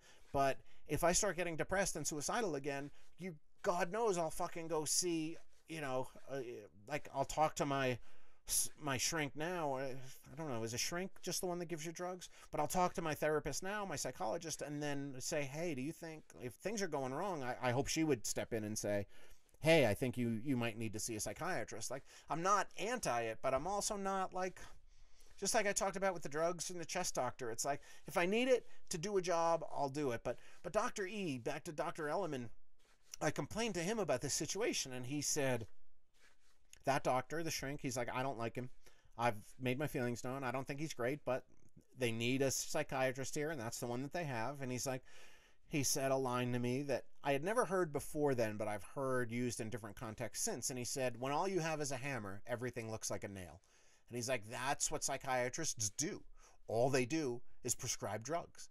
So like, that's his only tool. That's the only tool in his toolbox. So of course he's going to try to use that on you. And he told me that when he became an actual MD, he learned when he went into practice and started his practice, he realized like he was seeing patients, diagnosing a symptom, giving them medicine, and then they'd come back and they'd either feel better or they wouldn't, or sometimes they'd feel worse, and then he'd try a different drug. And then he redesigned his whole practice to be about functional medicine and about training people in how to, like, the importance of things like meditation and eating well and exercise and taking the right vitamins and eating a balanced diet so that you're getting the right vitamins and you don't even need the supplements. And I was like, that's the guy I vibe with, right?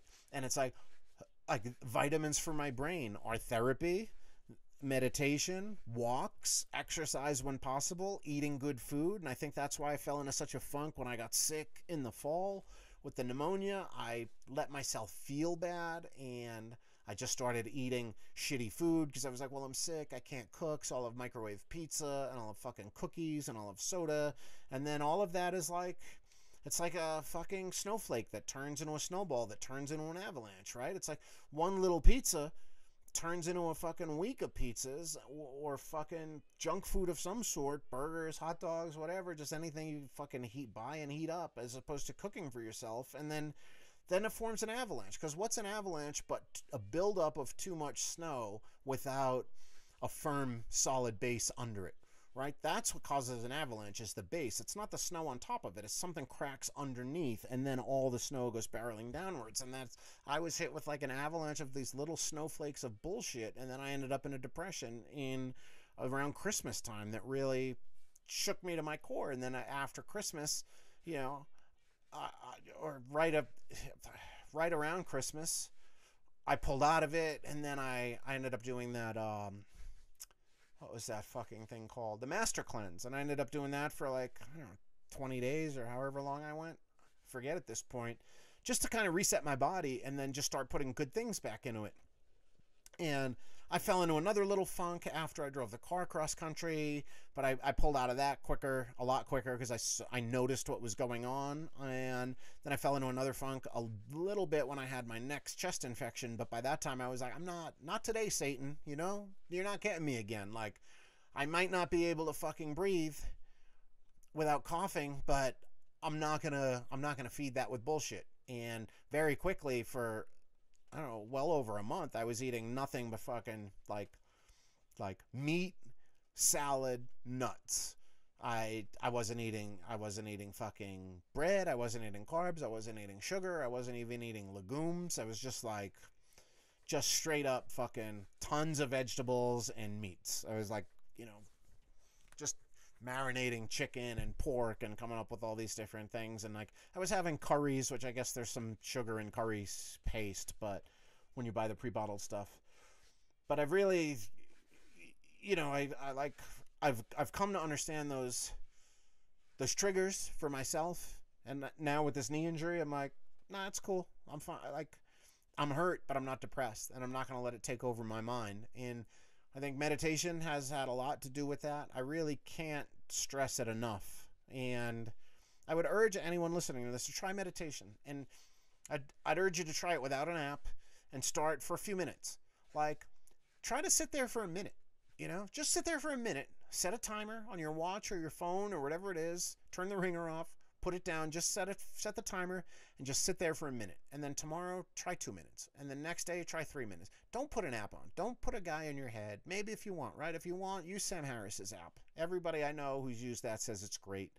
I use Sam Harris's voice sometimes when I listen to his podcast, just as like, I wish Sam Harris did more podcasts that didn't have guests, because I just love his cadence. So I imagine his meditation app is probably fucking brilliant. And you can get his meditation app for free, by the way. That's another thing I love about that dude, is if you just go to his website, you got to dig around a little on the website, but you can click through and there's a way to just send them an email and say, I can't afford this app. And there's no questions asked. They're going to send you the code to get the meditation app for free. So even if you don't think you want to spend however much it costs, $10 or whatever, if you don't want to spend it, go try it out. If that's going to help you, if it's going to help have someone talk you through a meditation, do a guided meditation, fine. But eventually you're going to get to the point where you just sit and do nothing. And if you want to try transcendental meditation, that's the thing that really opened me up to meditation. But now I wouldn't even say that that's the meditation I use. Now I just learned about the art of doing nothing and like letting thoughts come, letting them go. But you know, everybody's path is going to be different. But I'd highly suggest you do that. And I think I would be willing to bet that I had a lot of chatter in my head when I got out of treatment. And I've slowly curbed that chatter over the past 18 months. It didn't happen all at once. It's not going to happen all at once for anybody. I can't imagine it's going to happen all at once. Even if you take drugs, it's going to, yeah, maybe it does. Maybe that's, those whole drugs are about curbing the chatter. But like, the chatter is useful because you have to process those thoughts. You don't just get rid of them. The whole idea, like when I first started meditating, I used to be so stressed out about meditation, and I would open my eyes and look at the time and close them again and go back to my mantra. And like, it took me quite a long time to get to the point where like, now I can sit for 20 minutes fucking effortlessly. Like, I don't even open my eyes for the most part to look at the clock, look at the timer. I just set it, and either on my watch or my phone, I have a little meditation timer app. I don't know why I even got that, because your phone comes with a timer. I got it because it has cool sounds, like gong when I'm done. It has a gong to start and a gong to end, but a nice peaceful gong. But I got it because the guy at the Transcendental Meditation Center said, download this free app for a timer. And I've been thinking a little more about, it's just a fucking timer, but it was a free app, so who cares, whatever. But there's a timer app in your phone. You can just set it to 20 minutes, and just, I'm sure there's a nice chime in there. But set it for 1 minute, 2 minutes, 5 minutes. But yeah, I used to open my eyes. Oh, it's not. When I first started doing it after TM classes, I started at 10 minutes. That's what the instructor told me to do, and slowly work my way up to 20. And there have been little periods that I fell out of it when I was depressed, and then when I would go back, I would set the timer back to 10. Like to 10 minutes, and then move it up like 10 minutes one day, 12 the next, 16, quick, more and more quickly to 20. And now I'm at 20, but I think pretty soon I'm going to start increasing it. And with transcendental meditation, I remember in my class, in my instruction, after like the third day, I was like, so let me go back a little. The first week of meditation when I was in the class, I was like 20 minutes, 10 minutes, no problem. And I was like way into it. And then I said to the guy, he's like, you'll work up to 20. And I was like, all right, we'll work up to 20. Why don't it work up to an hour? And he used this metaphor about like, well, think of meditation as like brushing your teeth. Like, how long you brush your teeth for? 2 minutes is what dentists recommend. So he's like, you're going to brush your teeth for 3 minutes, 4 minutes, 5 minutes? How much cleaner can they get? Like, you're going to brush your teeth for 20 minutes? Are they going to be cleaner than if you had brushed them for 5? Probably not. So he's like, 20 minutes is what the yogis over the years that developed transcendental meditation came up with. But recently I heard this guy, Naval Ravikant, talk about doing one meditation a day for 60 minutes and about how, like, that he had done 20 minutes for a long time. And then when he started doing the 60, how somewhere around like 35 or 40 minutes, it really starts to get intense and you really start to clear shit out. And you achieve more of like a thoughtlessness state. Because even now I'll meditate for 20 minutes, but I still have tons of thoughts during that. And I don't mind. It doesn't matter, because the whole idea is just do nothing. It's just sit there. Like I said, the art of doing nothing. That's what meditation is. Like, people are trying to commodify meditation, and that's why they're releasing these apps and telling you, here's a book about meditation, buy my book. Like, when I was in the TM classes, I said, well, after the first day I sat and meditated with the guy. I think we did like 10 minutes the first day, and after that he was like, how do you feel? And I was like, wow. And there was no timer for me to look at. Like, I couldn't. I was just in that room and I didn't open my eyes, and I just sat there, and he was like, he gave me my mantra to repeat. And even he told me, like, you repeat the mantra and it's going to go away, and then you're going to have thoughts. And then when you realize you're having these thoughts, just repeat the mantra again and the thoughts will go away. And I did that. And then, I asked him during that time, I was like, well, you just taught me how to meditate. Why do I need 5 days? And he's like, it's going to take 4 more days of us sitting together for me to actually make you really understand that there's nothing to it. Like, that it's the easiest thing you could ever do. And I've heard some people have this thing in their head that transcendental meditation is fucked up because they charge you for classes and it's like $1,000. And I had a friend gift them to me. Because at that point I literally did not have $1,000 to spend on that. But he gifted me the meditation classes, and my friends have been like, it's a cult. They just want your money. And I had asked the guy, like, what's up with the money? And he was like, well, I don't do this for free. I need to get paid. We need to pay for this office space. And he's like, and we accept a lot of donations. We have fundraisers. And he's like, half of my time as a TM instructor is going to battered women's shelters and to VA hospitals and training people with PTSD about how to meditate. And I'm like, well, that's fucking cool. And then I told a friend about it, and he's like, yeah, you just wait. They're going to hit you up for money. I've been on their mailing list. I get all these invites to, like, go on these they're not even guided meditations. The president of the Transcendental Meditation Center does phone-in meditations. I don't know how they work because I've never done them, but apparently everyone phones in, is on the same call, and he does a brief intro, and then they all sit there in silence for 20 minutes, and then at the end he's like, all right, cool, that was a meditation. And I don't understand the point of that, other than, like, if you're a busy executive or whatever, it, like, helps you keep a schedule, and then you just put it on your schedule and it's an actual call. And I guess people love being on phone calls, which, if you know me well, I will not schedule a phone call with you. I don't care. Like, the only way to get this show is to schedule a call at 2 p.m. on next Wednesday. I'll probably do that, but for the most part, it's like, don't fucking ask me to schedule a call. Like, business existed for a long ass fucking time. When we started scheduling calls, when we started living on our iPhones and wanting to have calendars in our Google Cal and GCal, I send you a GCal invite. It's like, why are you trying to stack your day full of shit? Like, if you ever read books about people who are super successful, they'll tell you they try to fucking have as few meetings as possible, because if you're spend your day on calls and in meetings, when are you supposed to do your work? But more importantly, when are you supposed to think about your work and make decisions that are going to inform your work, whatever kind of work that is? If you're in meetings all the time, if you're a creative director at an ad agency, or if you're a graphic designer for that ad agency and you're constantly in meetings, when are you going to figure out, like, all right, yeah, I got an idea for the logo or whatever it is? You need time to process all that shit. The whole idea of scheduling calls is bullshit to me. But if you are a busy exec and you're trying to, like, slow your brain down, and I know there's a lot of like big, busy business executives that are in a transcendental meditation. So I guess that makes sense why they want to have that scheduled call, so they can block it out in their meeting, and their secretary can block it out, and their personal assistant, whatever they call them nowadays, and like they just know that Jim can't be bothered between 9 and 9:20 because he's got his daily meditation call. It sounds so weird, but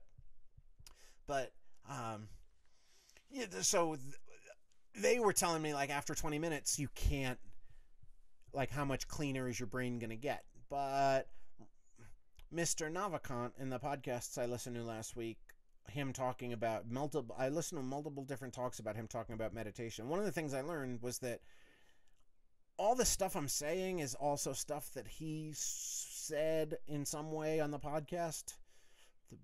There was one on Tim Ferriss, one on Joe Rogan. Two different ones on Tim Ferriss, one on Joe Rogan that I listened to. One of the Tim Ferriss podcasts was just him answering questions from listeners, though, so it wasn't even a Tim Ferriss podcast. It was him doing like a monologue for an hour.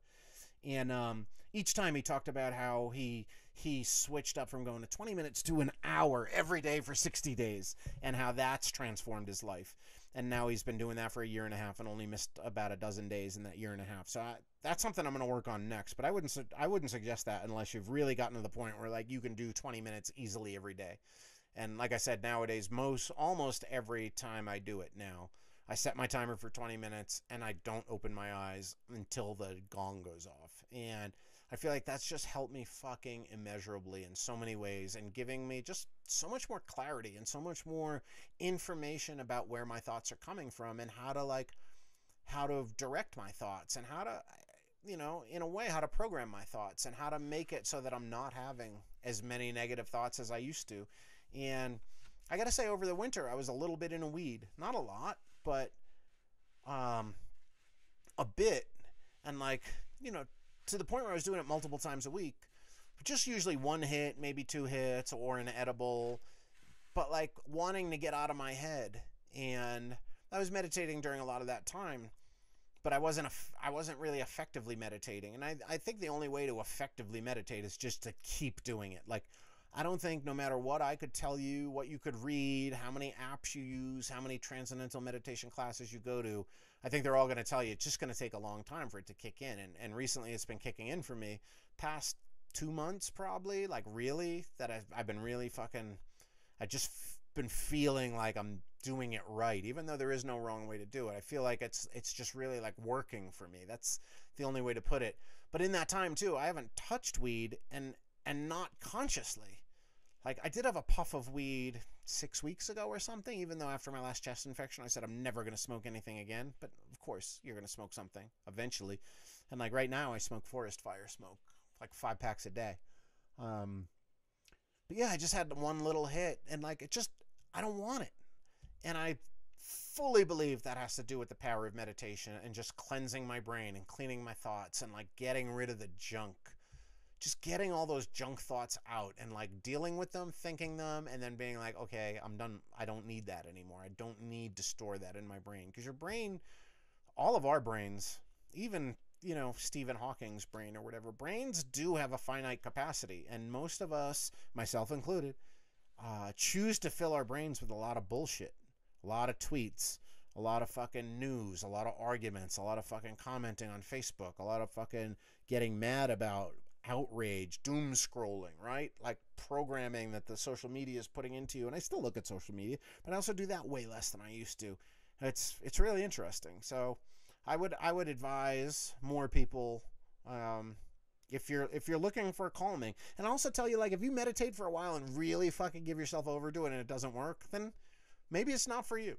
But I've never met anybody I've talked to about meditation who's done it for a while, like for a few months at least, and not had serious benefits and want to do it more. And I know people who've done it for a few months and it's really worked for them, and then they've fallen out of it for whatever reason, and kids, stress, life. But everyone I talk to who does that and has fallen out of it has said, I gotta start again.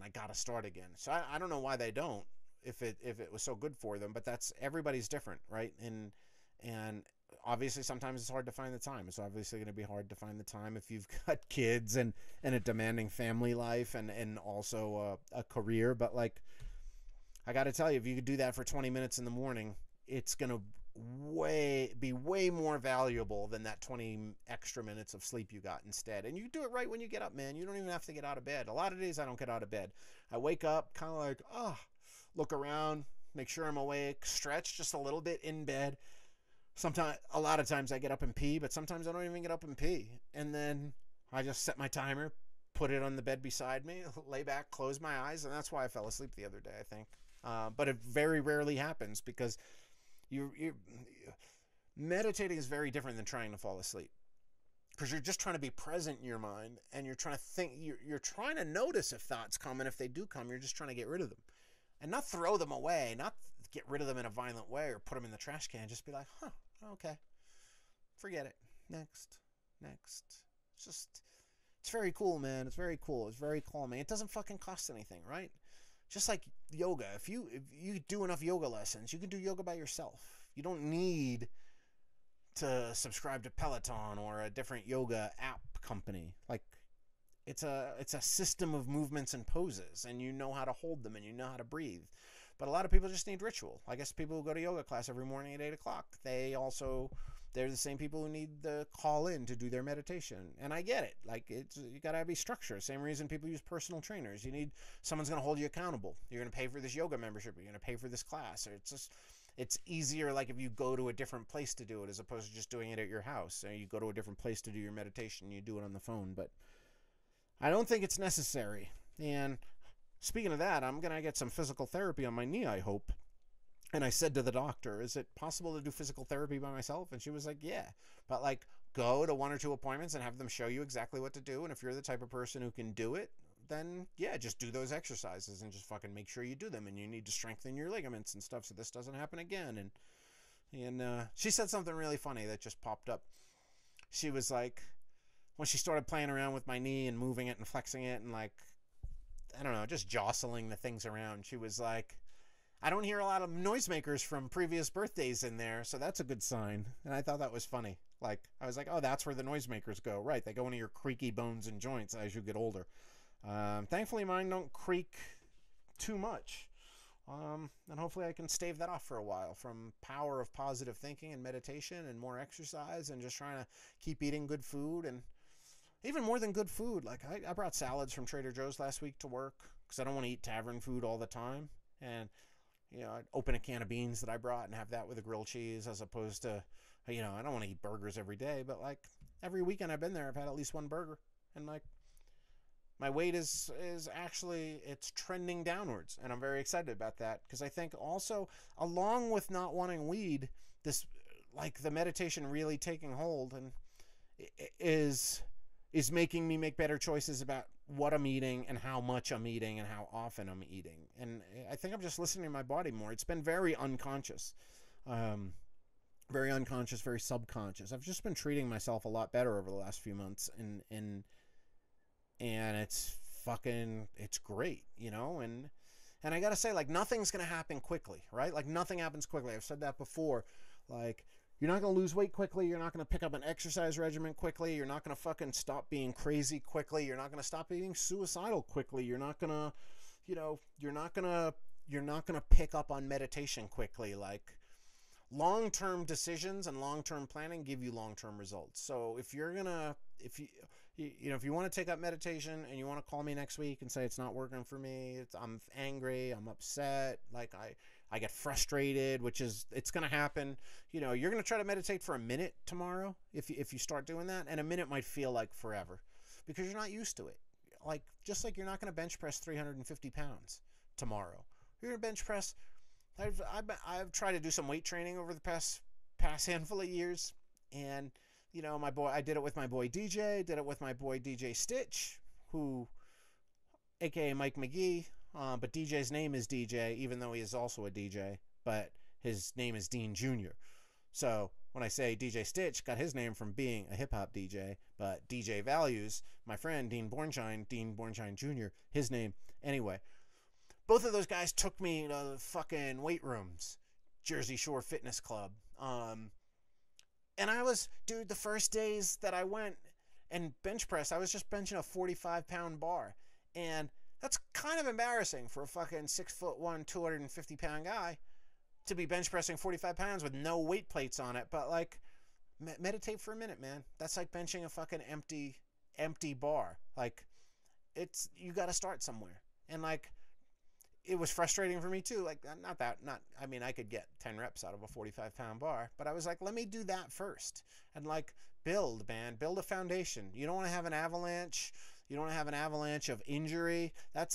I firmly believe my injury happened partly because of thinking negative thoughts while I was running, but way more so in that I tried to run too fast, too far, too quickly, because I was excited about running again, and I had been thinking about trying to do that triathlon, which is obviously out the fucking window. It was out the window anyway, because weekends are out now, because I'm up in Yellow Pine, but I fucking tried to run before I was crawling with my running, literally. And so don't fucking try to meditate for 10 minutes tomorrow. Try to do a minute, and it's going to stress you out. I swear to God, it's going to stress you out. And if it doesn't, great. Then the next day, go for 2 minutes. But if it does stress you out, then do a minute again the next day. And then the next day. Until a minute feels okay. And then go to a minute 30 if you need to.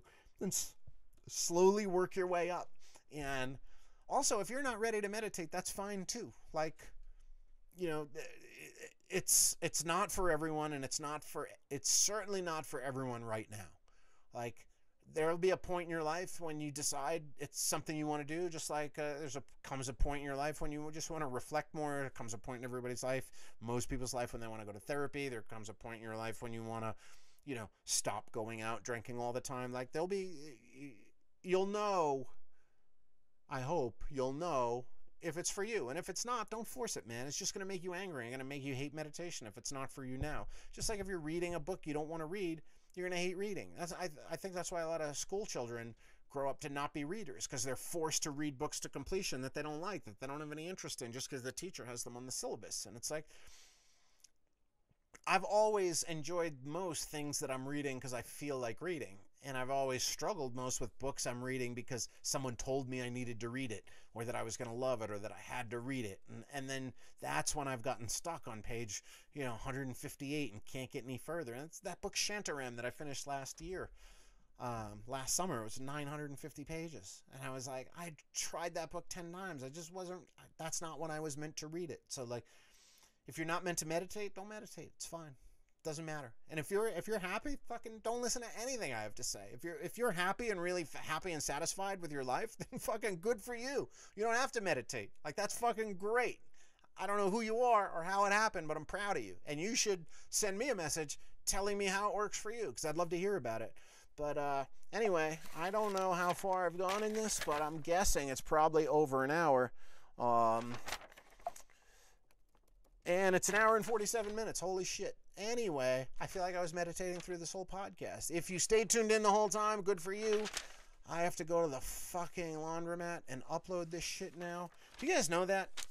So, this video podcast, it's one thing to have to set up my video system here and like frame the shot right and have the microphone right in front of me. I used to, when I was just doing audio, I'd just do it at my desk, pop the microphone up, take 2 seconds. But now I got to get the right angle. Got to make sure I look good. I want to make sure I'm having a good hair day. Thought about putting my shades on earlier, but I actually thought about it, and I realized people, if I'm watching a podcast of somebody, I want to be able to see their eyes. And hopefully you appreciate seeing my eyes. But the problem is, the internet in McCall is so bad, and it is worse than Yellow Pine. But up here where we live in the mountain, the cord or cable or whatever is so long, it's extra shitty. Even in town, it's super shitty. So if you know anything about internet, like, my file is going to be, I'm at an hour and 50 minutes, so I'm going to be close to 2 gigabyte file even when I compress it down for YouTube. If anyone has any ideas how to compress it further, I export it from my QuickTime player at 480, and it's still in an hour comes out to about a gigabyte. And then that takes a little over an hour to upload the video onto YouTube from the laundromat. I'd love to get that shit down, because I have to go sit at the laundromat for 2 fucking hours just to look at it. I'm so spiteful, but I have to go sit there for 2 hours. It's gonna take up my whole night. I gotta drive to the laundromat. Sure, I have to do laundry. I save my laundry for Mondays, but like I don't need to do laundry. I have laundry that could be done, but I don't need to have it done because I have enough other clothes to wear. But anyway, yeah, now it's 7 o'clock on Monday night, and I'm gonna leave here momentarily. Probably leave here by 7:30, get to the laundromat at 8. I'm going to be there till like 10:15, just waiting for this video to upload, and then come home. By the time I come home, it's going to be 11 o'clock. This is it's a lot of time involvement with this podcast. So if anyone knows how to compress these files smaller, either through, like, someone told me about my man Brendan Boutine, who edited all those Running for Rodney videos, was like, use VLC and just export for YouTube, but they've updated it since he told me that, and like, I can't, iMovie doesn't export them at smaller resolution, and like, I just need a foolproof, dumbed down ding dong way to export these. Like, nobody needs high def, right? You don't need my face in high def. If you need my face in high def, you should come see me in person. I'll give it to you. I'll give you HD. I'll get right in your face. I'm not going to kiss you. I'm not going to get that close to you. Maybe I will, but you got to be a very special person for that. Very special. Otherwise, you can just come stare at my face in high def. But what I'm saying is, you don't need it on YouTube. You don't need my face in high def. And like, it's not how fucking high def is it anyway? It's like a high def file, but it's off my goddamn stupid laptop camera. I'm not really upset. I'm just doing my Curb Your Enthusiasm outrage. But yeah, I just wish I didn't have to spend so much time at the laundromat uploading this. But I'm happy to, and I'm happy that people are listening to it, and keep listening. Keep listening. Keep hitting those donate buttons on Venmo and PayPal. Tazi, thank you for sending the check this week. My old homie, Ivan Cordero, who I married on the Half Moon boat. Maybe it was the Jewel, but he got married on one of our boats, and I was the minister at his wedding. I hadn't heard from him in forever. He sent me a $50 donation last week. Thank you, Ivan. All of you should be more like Ivan. I'm Jake at rocksoft.com on PayPal, or Venmo at Jake-Sufnerowski, or it's attached to my phone number, 917-443-7615. Send me a text message. Send me something fun. I also love getting physical mail. P.O. Box 4116, McCall, Idaho. That's MCCALM. It still gets to me if you write that, but it's really McCall, Idaho, 83638. I'll see you guys on the other side. I hope I see more stars out tonight, but it's been cloudy and there's lots of forest fire smoke. I hope I don't get burned up, and if I do, know I died fighting. Peace, God bless, keep your feet on the ground and keep reaching for those elusive stars. Whether they be covered by smoke or covered by too many cloudy thoughts in your brain, you know how to get rid of them if you listen this far.